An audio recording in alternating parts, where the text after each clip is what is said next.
Locked is a thriller film directed by David Yarovsky. This is a remake of an Argentinian film called 4x4. I have seen the trailer for that movie. It looks really cheap. It's about a career thief who breaks into a Jeep, and the Jeep ends up being a trap made by a vigilante. It locks and power turns off. There's a bomb and that traps the person inside. It might be also on YouTube. And so I decided to check this out because it's got Bill Skarsgård. I like him. And William, the vigilante, is played by Anthony Hopkins. So this is almost like a modern day phone booth because they make some changes. So Eddie is a down on his luck man who needs a certain amount of money, and he's unable to get his van, and he's a deadbeat father.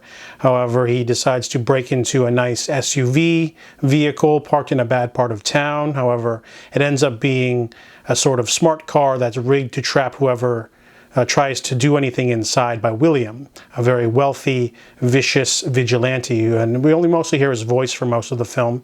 Anthony Hopkins calls him on the thing and taunts him, and he can change the temperature. He can do little things here and there to make Eddie uncomfortable. So the first half of this movie is pretty much a one-location sort of thriller.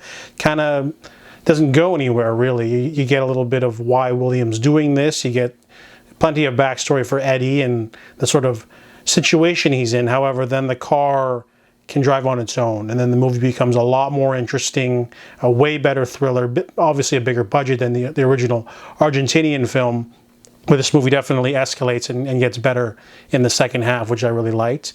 I noticed that Bill Skarsgård, his performance was pretty good, but then he kind of did a Pennywise voice at the end, maybe unintentionally or intentionally, when he's taunting William.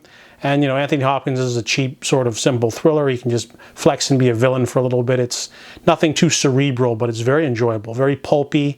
It's basically the new phone booth. So if you like that movie, then this one's for you. This one was pretty solid. I give Locked a 7 out of 10.